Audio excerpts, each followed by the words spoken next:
Well, happy New Year to everyone on this last day of 2023, whether you're joining us in person or maybe you're watching online. Man, so glad to have you with us today. And I also want to take a moment, as I do every single week. It's one of my favorite things that I get to do, and that is look into the camera and say a big hello to all the men and women joining us in our correctional ministry, whether you're in one of the 400 prisons throughout our country or in our local county jail out at CCNO, or maybe over in the country of Belize in the Belize Central Prison. We love you guys. We believe in you. Come on, D-Town. Help me welcome our church family today. Come on, let them know. Love having you guys a part of our church. And before we jump into the message today, I do want to remind us that our annual 21 days of prayer and fasting is quickly approaching. And so I want to put this on our calendar that we be praying about what God would have us fast this year. We would be preparing and getting our hearts ready. How many know it takes some preparation time to get ready to fast? At least it does for me. I'm just saying, I hate fasting, but I love the results. And so I want to encourage you to be praying and preparing for that. But it starts on Monday, January the 8th and runs through Sunday, January 28th. And we will have prayer right here in this auditorium every single day during those 21 days. On Monday through Friday, we'll be praying from 6 a.m. to 7 a.m. We'll have a little worship, a little message, a little devotional. Then we're going to spread out and just storm heaven and seek God together. Then on Saturdays from 9 a.m. to 10 a.m. and of course on Sundays, we will be here for our normal church services. And then on Sunday, January 28th, we are capping it all off with a deeper night of worship that you're not going to want to miss. I'm just saying that now, but here's what I know. God always does exceedingly and abundantly more than we can think, ask, or even imagine as we just make room for him. And prayer and fasting is all about disconnecting from this world, and prayer is all about connecting our hearts with God. And I'm just saying, every time I fasted, God has always done more than I've asked. And so I want to encourage all of us at whatever level that we would participate, that we would seek God.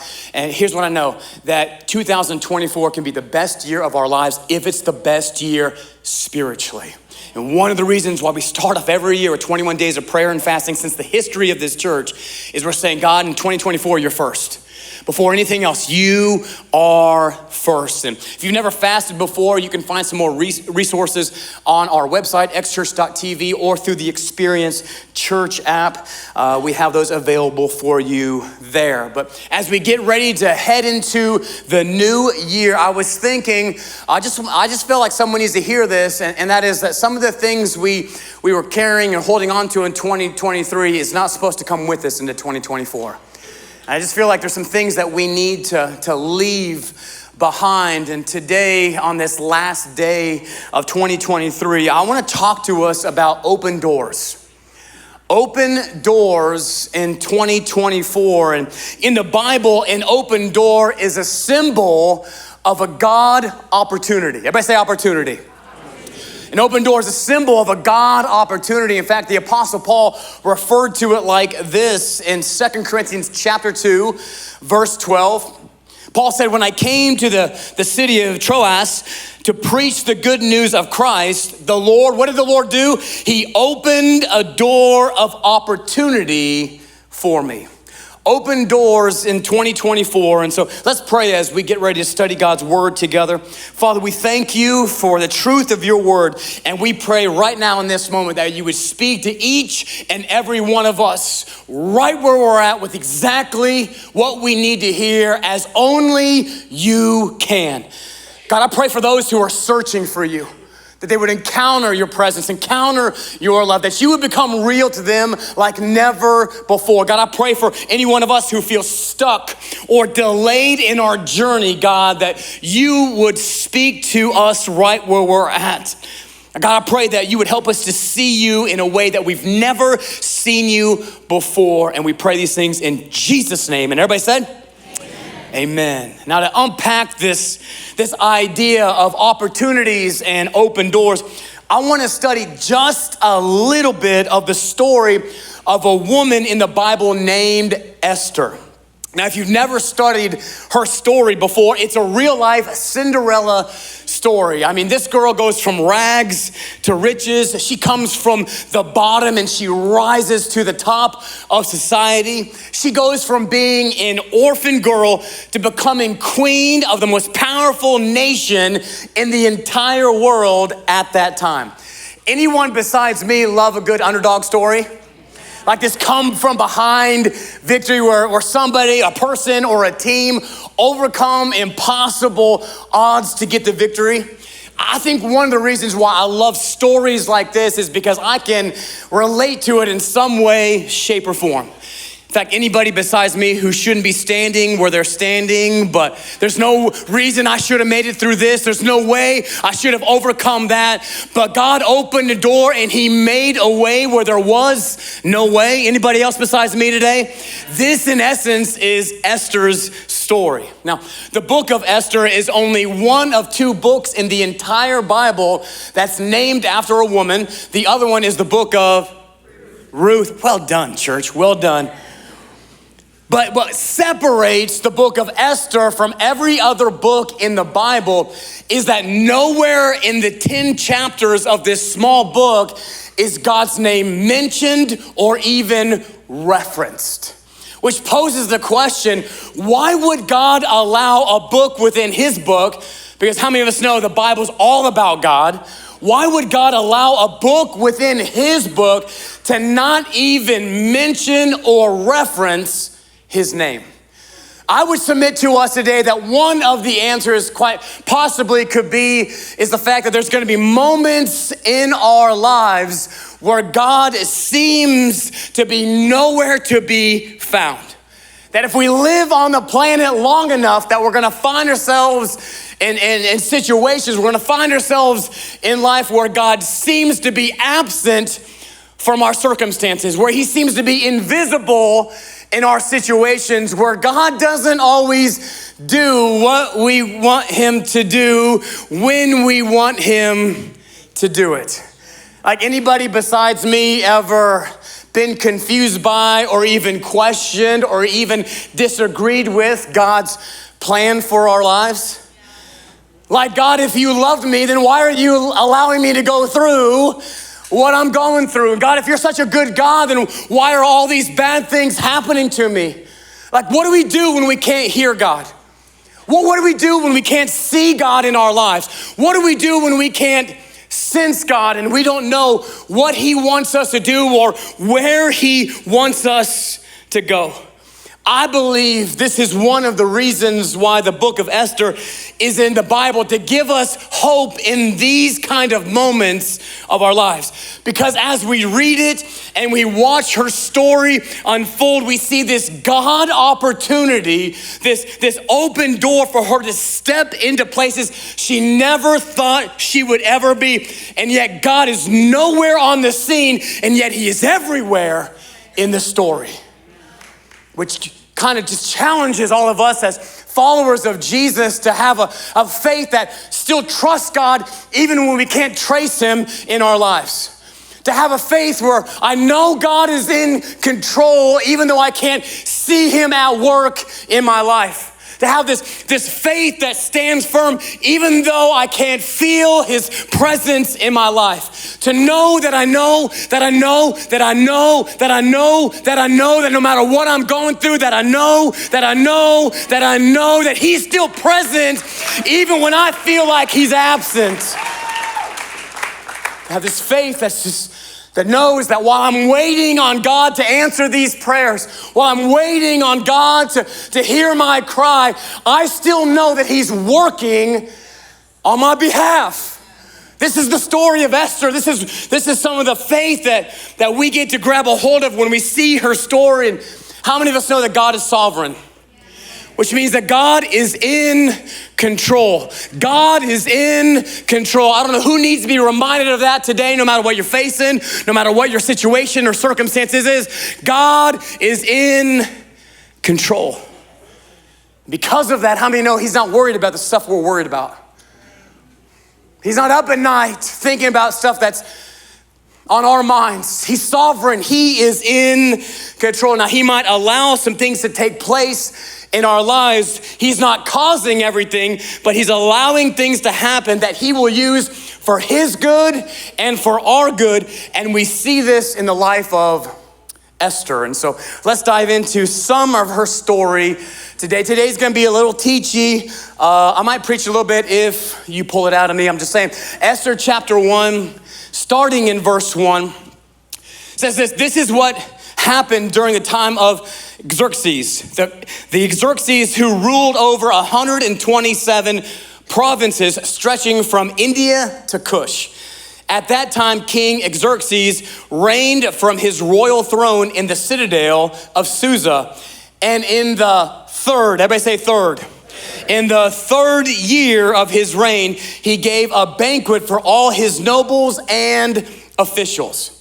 Now, just so we all understand what's happening right now, Xerxes is a king. He's in his third year of reigning as king, and he's the king of Persia. This would have been right around the time frame of 483 BC. And the Jewish people have been conquered and they've been exiled to live underneath the Babylonians, the Syrians, and the Persian army and kingdom. This is the time frame where we start to read stories about Daniel in the lion's den. This is the same time where we start reading about stories like Shadrach, Meshach, and Abednego who refused to bow down and worship King Nebuchadnezzar's image. The book of Esther is right around the same time of two other books of the Bible, Nehemiah and Ezra. Ezra was led out of the Persian Empire to go and start to rebuild the temple. And then Nehemiah led a group of people out of Persia to go and rebuild the city walls. And then we're getting ready to meet this woman named Esther, who has stayed back. She's not gone with the rest of the Jewish remnant that has already left. And what's happening is the king of Persia is throwing a party. It goes on to say, the military leaders of Persia and Media, the princes and the nobles of the provinces were all present. Verse 4 says, for a full 180 days, he displayed the vast wealth of his kingdom and the splendor and glory of his majesty. Verse 5 says, when these days were over, the king gave a banquet lasting 7 days. In other words, ain't no party like a Persian party, because a Persian party don't stop. It goes on to say, in the enclosed garden of the king's palace, for all the people from the least to the greatest were in the citadel of Susa. And so here's what's going on. King Xerxes is in charge. He is the man. He's leading the Persian Empire, which is a world dominating power. I mean, they're in charge of everything. And so this guy is the most powerful man in the entire world at this time. He has a wife, the queen. Her name is Vashti. Everybody say Vashti. And the Bible tells us that we just read for 180 days, King Xerxes is showing off his majesty. He's showing off his kingdom. He's showing it all off. And then after that 180 days, he throws a week-long party. Now, you can read more about that party in Esther chapter 1, but it goes into great detail, the wealth and the money that is at this party. It tells you things like every guest at this party had a unique and special golden goblet or cup that was not like the other. There was just so much money, so much wealth. And you'll find out that the king had one rule, that if you were thirsty, you could drink as much wine as you wanted to. There were no breathalyzers, there was no cap. You could drink as much wine as you want. Now, if you don't know, just take my word for it. That is a recipe for disaster. I'm just saying. And the Bible tells us that on the seventh day of this party, King Xerxes' spirits were high. Translated, this guy was drunk, man. This guy was intoxicated. And for whatever reason, he decided on the seventh day of his party to call for his wife, Vashti, to come to the party so he could show her off to all the people that were in attendance. Well, for whatever reason, Queen Vashti did not want to be put on display, and she refuses the king's orders. At this moment, the king is furious, he's offended, he's frustrated, he's been humiliated in front of all of his guests. So he calls his advisors together and says, fellas, what do I do? The queen has just refused my request in front of everybody. How do I respond to this blatant disobedience? Well, his advisors say to him, well, this isn't just a problem for you, king, it's a problem for us too. And he's like, how so? Well, they say, well, if the queen won't obey the king's orders, what's gonna stop our wives from not obeying us? Fellas, this is a big deal, big problem. And we'll cover more of this in our relationship series in February. But his advisors, this is not good. His advisors go, hey, we got an idea. Why don't you make a decree, make a law, put a law in place that banishes Queen Vashti from ever being in your presence again. And he's like, that sounds like a good idea. And so he does it. He banishes her from ever being in his presence ever again. And then his advisors come up with another plan. Oh, and by the way, since she can't come in your presence anymore, why don't we host the biggest beauty pageant the world has ever known to help try and find you a new queen. And out of all the women living in that time period, they find this Jewish girl. They didn't know she was Jewish, but they find this Jewish girl named Esther. She's an orphan. Both of her parents have died, and she's been selected because of the favor of God on her life. And she steps out of the lowest social class in history, and she steps into royalty, all because of a door God put in front of her.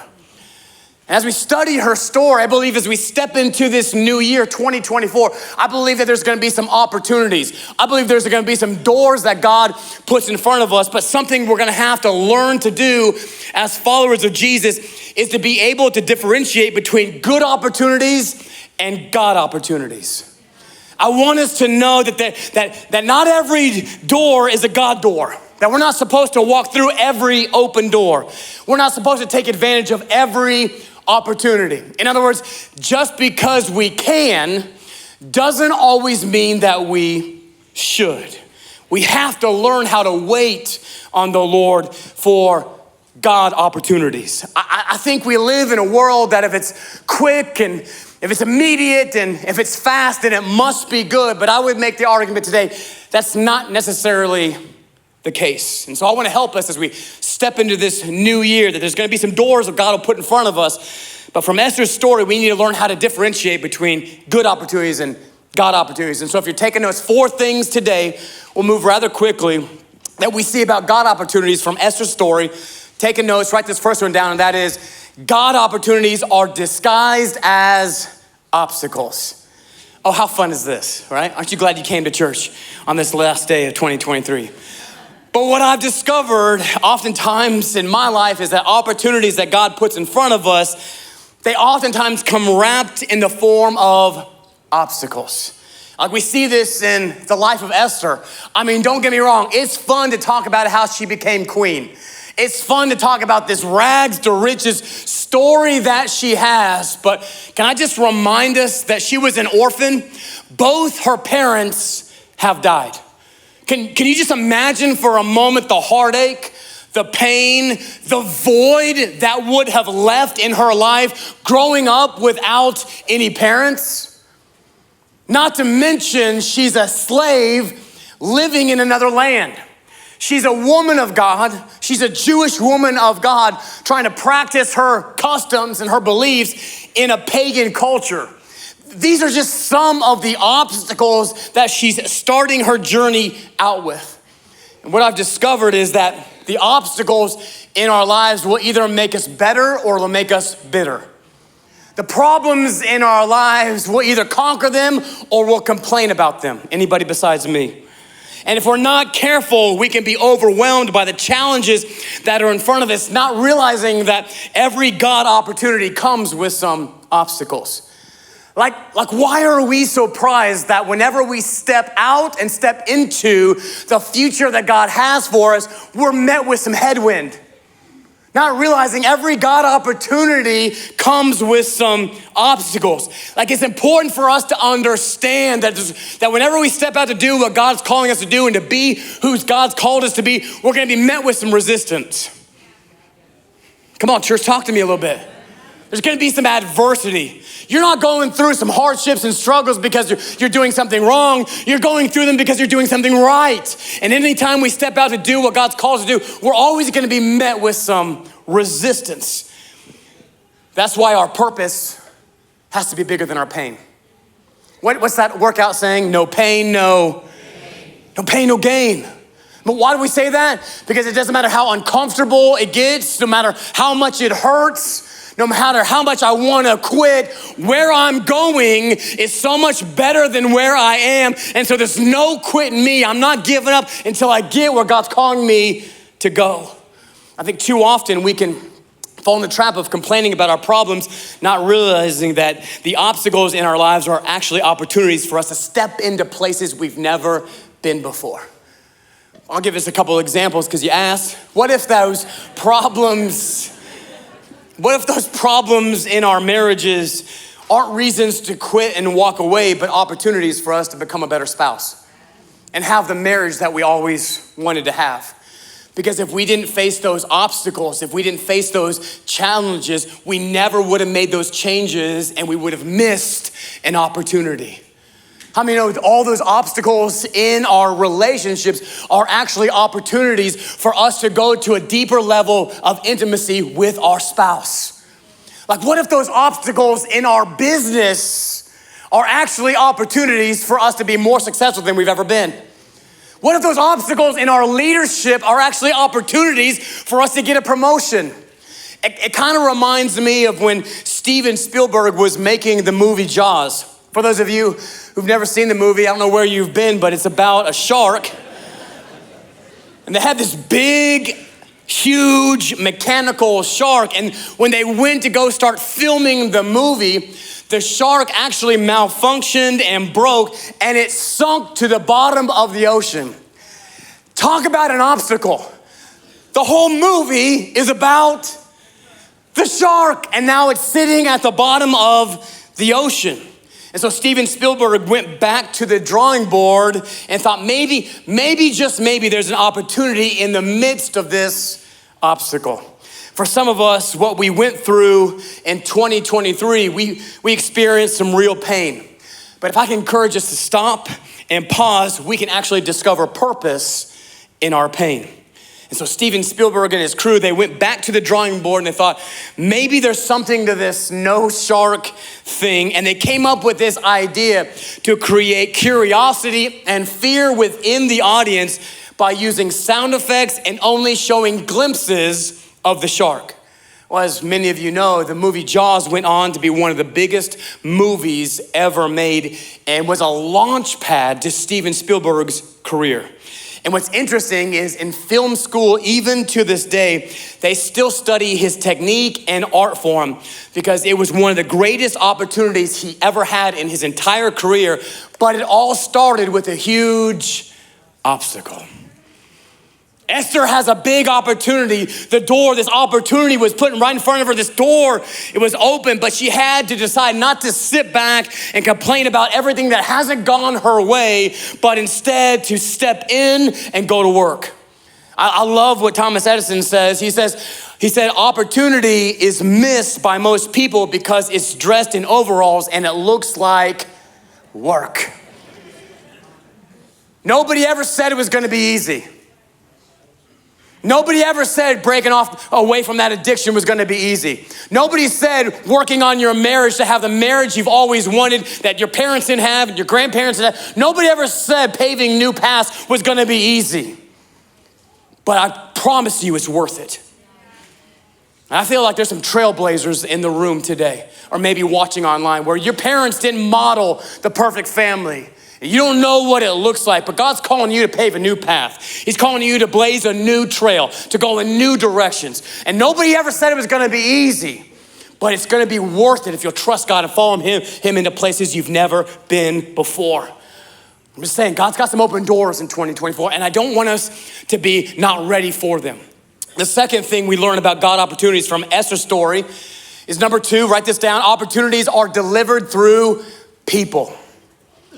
99% of the time when God provides us with an opportunity or an open door, he'll use a person to deliver it. Kind of reminds me of my beautiful wife, Justina, who is extremely picky when it comes to pillows. She has to have the right pillow to be able to sleep with, otherwise it messes up her neck and she can't get comfortable. Any other picky pillow people in the place today? It's a lot of P's. Well, over the years, me and my wife have invested over $1 million into trying to, the things we could do with that money. But we invested it into the pillow world to try and to go on this search for the perfect pillow. I mean, we've tried My Pillow, we've tried Tempur-Pedic pillows, we've tried feather pillows, we tried fat pillows, skinny pillows, all kinds of pillows. In fact, at the market today after service, I have a selection for you to buy and to walk home with maybe your best pillow ever in the history of the world. But after all this search, we finally found, thank you, Jesus, the perfect pillow. Was it easy? No, it was an obstacle. We found the perfect pillow, and so she travels with that pillow, and she loves that pillow, and sometimes I think she loves the pillow more than me, but that's another message. But we were traveling not too long ago, and on our way home, we stayed the night in a hotel, and we kind of got up early to hit the road, and we're about 3 hours after we left the hotel, and I don't know how she remembered because the luggage was in the trunk, but she goes, oh. I go, what? She goes, my pillow. I left my pillow behind. And if you know anything about me, I don't stop on trips. Like, I don't want to enjoy the journey. The whole goal is to break records and to try and see if we can't get there as fast as we possibly can. Like, I play dumb. She's like, I got to go to the bathroom. And then she'll notice, like, we passed 4 bathrooms. She's like, what are you doing? Like, oh, you had to go now? I thought that was like later. When we got there, you could go to the bathroom. And so she calls the hotel, and because I didn't want to turn around, and the hotel, thankfully, one of the housekeepers had found the pillow, and after we asked them very politely, the hotel agreed for a small, actually large fee, they would FedEx it back to us, and so we agreed because we've already spent enough money on pillows anyways. What's a few more $100, right? Who cares at this point? But here's my point. There is a point to this story. The point is I've lost a lot of money on pillows. That's it. But the hotel was sending the pillow, but FedEx was the delivery agent. Make no mistake about it. Every opportunity is sent by God. Every open door is sent by God. But more often than not, he uses people to deliver them. Think about Esther's story. She goes from being an orphan girl in the streets to becoming queen of Persia. How do you go from being an orphan on the streets to being queen of the most powerful nation in the world? Well, because Xerxes chose her. God sent the opportunity. God put the open door in front of her, but King Xerxes delivered the opportunity. God used a pagan, unbelieving king to provide for Esther an opportunity of a lifetime. God can use that person in your life that you don't think he can. That boss, that unbelieving boss, he can still work through that boss and provide an open door and an opportunity. And then as we read more of Esther's story, we discover that it wasn't just King Xerxes that was delivering opportunities, but also her cousin Mordecai, who was like a mentor, a godly mentor to her in her life. Mordecai would counsel her over and over and over again, and as he does, opportunities and open doors kept opening for her. Let me say it like this, catch this, you can write this down. Alignment is more important than assignment. What you want to accomplish in 2024 will be determined by who you surround yourself with. Let me say it like this. If you look back at 2023, at all the opportunities you were able to take advantage of, all the things you were able to accomplish, all the doors you were able to walk through, well, I would challenge you to think about who were the people around you that allowed you and helped you to take advantage of those God opportunities and those God doors in your life. But then on the flip side, How many of us maybe missed some opportunities in 2023? We didn't step through some open doors in our lives. And I would just challenge us to look at the people around our lives in those moments too, because alignment is more important than assignment. And so the question is, who are we aligning ourselves up with in 2024? Who are we positioning ourselves around? It's why we're big on community around here, whether it's through small groups or serving on the dream team and volunteering. Why? Because I'm getting around a group of people who are going in the same direction that I'm going. And how many of us know none of us get there on our own? None of us get there on, if you do, you'll be the first person in the history of the world, because nobody gets there on their own. If we want to go deeper in our spiritual walk in 2024, how many know we're not going to get there by ourselves? We need to be hanging around people who are going in the same direction that we want to go. Opportunities are delivered through people. The third thing we learn about opportunities, God opportunities from Esther's story, if you're taking notes, is number 3, opportunities are realized by patience and preparation. We're not having any fun at all today, are we? Who likes patience? Who likes preparation?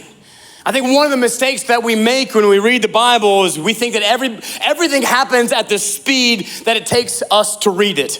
Like we read one chapter of the story of Esther, it takes about 5 minutes, and we think, man, that happened so fast in her life. She went from being an orphan to the queen. Wow, incredible how that took place, but not realizing, man, that took years for that to come to pass in her life. I mean, real life unfolds over time, and there's a process that requires patience and preparation.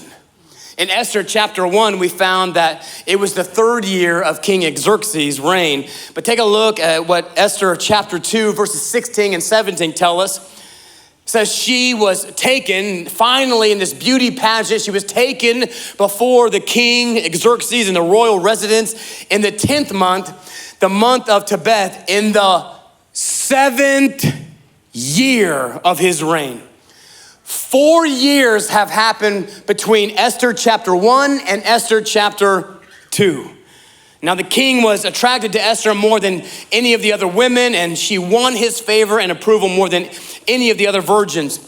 So he set a royal crown on her head and made her queen instead of Vashti.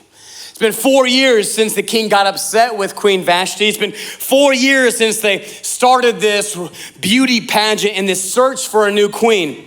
Not only that, but when Esther was chosen to be a part of this beauty pageant, the Bible tells us that it took a year. She went through a year-long preparation process before she would even get a chance to have one date with the king. And on that date, he would decide if he wants to go for a second date or if he would never want to see her again.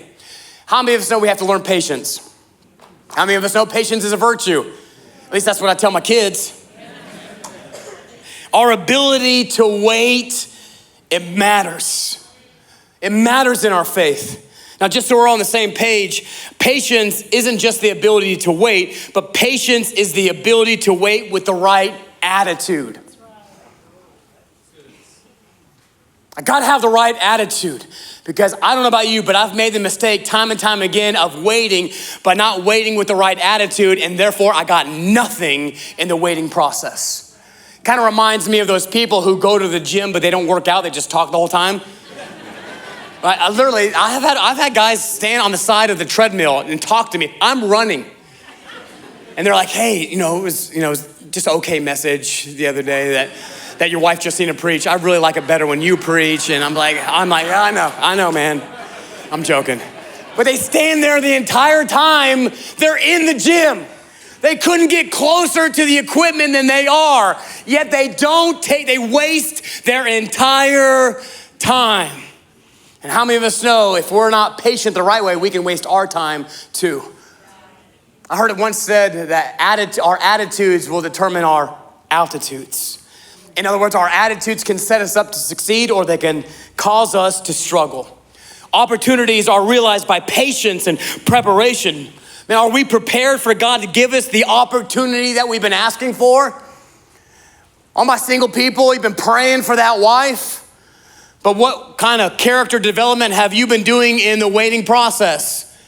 If God answered that prayer to bring someone into you, are you ready to be the spouse they need you to be? What are we doing in the waiting process? Are we getting prepared so that we're ready? Because the worst thing that can happen is for God to open up a door for us that we're not ready to walk through. We're praying and we're asking and we're pleading for God to open a door in our life only to realize I'm not ready to walk through it. How many know that? Have you heard the phrase window of opportunity? It's a window of opportunity because it's not going to be around forever. And so the question is, what will we do with the opportunities God wants to give us in 2024? What's our plan to make sure we're prepared as we patiently wait for God to open doors for us to walk through? Because how many of us know if we fail to plan, we plan to fail? And that's why I love what we do here at Experience Church by starting the year out with 21 days of prayer and fasting. We're not waiting till we feel like fasting, because how many of us know that day ain't ever coming for me? I never feel like fasting. No, but I've decided in my heart to follow Jesus. I've decided in my heart, man, I need more of you in 2024, God. That I do know. I can do without some food, but I need you more. God, I pray you would increase and I would decrease in 2024. And so regardless of how we feel, man, we have a plan to start 2024 off with putting God first. And so we're gonna get up early when we'd rather go back to bed. We're gonna deny ourselves and draw near to God because there's an open door and there's an opportunity that God has for us this year, and we're not gonna miss it. Anybody besides me? I'm not missing it this year. And so finally, the fourth thing, as I'm running out of time, the fourth thing we learn about God opportunities from Esther's story is number 4. Opportunities from God are always bigger than you. They're always bigger than us. I mean, God doesn't just bless us for us. He blesses us so that we can be a blessing to somebody else. God doesn't just promote us so that we can ride off into the sunset and live happily ever again. No, God promotes us so that we can bring others up with us. God doesn't just give us influence so that we can say whatever we want to say on social media, people. God gives us influence so that we would be his mouthpiece and that we would declare the truth that Jesus is the way, he's the truth, and he is the life. That I would use my influence for his glory. And so I don't comment on that post, even though I wanted to, and I had it all typed up, but then I deleted it. Because opportunities from God are always bigger than us. And there's a beautiful, beautiful part of Esther's story in Esther chapter 4. She's become queen at this point, and she catches wind that there's a plot to kill not just her, but her entire people, all the Jewish people in Persia. Let's take a look at verse 12 through 14 as we close today. It says, when Esther's words were reported to Mordecai, her cousin, he responded and sent back this answer: do not think that because you are in the king's house, you alone of all the Jews will escape. For if you remain silent at this time, relief and deliverance for the Jews will arise from another place. Man, that's a powerful part of the story. Her cousin Mordecai is basically saying, if you're not the one to save us, if you're not gonna stand up, God will use somebody else. Why? It's a window of opportunity. If you don't wanna step in through those doors, God will use someone else to step through those doors. He's calling you, but he'll call someone else if he has to. But you and your father's family will perish. And who knows, but that you have come to your royal position for such a time as this. I don't know where you're at in your life today. I don't know what's going on in your heart, your job, school. I don't know what dreams he's put inside of you, but what if you've come to this place for such a time as this? I love this about the book of Esther, where God is not mentioned or even referenced, and he seems like he's nowhere on the scene, and yet he's everywhere in the story. Sometimes our lives are like that. He seems like he's nowhere to be found, but yet he's actually everywhere around us. And God didn't choose Esther to be queen so she could just live a comfortable life and have all of her needs met. Instead, God promoted her to queen because she would have an opportunity, not just to save herself, but to save her people from being killed. God opportunities are always bigger than us. And so whatever opportunities, can I just speak this over us? Whatever opportunities God puts in front of us in 2024, whatever doors he opens, I want to challenge us to not just walk through them by ourselves, but to take some people with us. Who are we pouring into? Who are we encouraging? Who are we mentoring? Who are we investing in? That we wouldn't just walk through these doors and take advantage of these opportunities by ourselves, but we would take some other people with us. I just want to remind us as we close today that 2024 can be the best year of our lives if it's the best year spiritually. Would you pray with me?